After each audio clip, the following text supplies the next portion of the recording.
He ran out of twine. It's already about 6:30.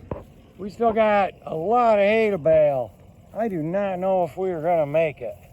Boy, I tell you what, there's a lot more hay here than I thought. So we got some serious hay here.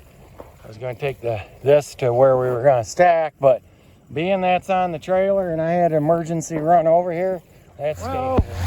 We clogged the baler up, screwed up the twine tubes yesterday, and haven't been able to get them right. So I'm running alongside the baler and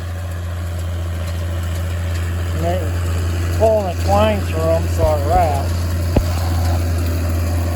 It is raining everywhere around us except here. You get lucky once in a while, I guess. Let me see if it's wrapping.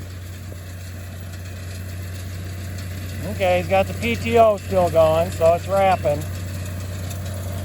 And we have storms everywhere. And I've been on this last couple acres, and it's the longest couple acres, I tell you what. I'm making adjustments all along, but after a while, we were running out of time. It took me a long time. A couple years ago, I had problems with this, and it basically adjusting those twine tubes for the tail length. And I had to kind of figure it out. And he was running the baler, got clogged up, and I got over here and had the twine tubes all apart. And now we got to try to remember what the hell I did a couple years ago and I made it right. The last 3 or 4 it wraps without me having to help it. So I don't know.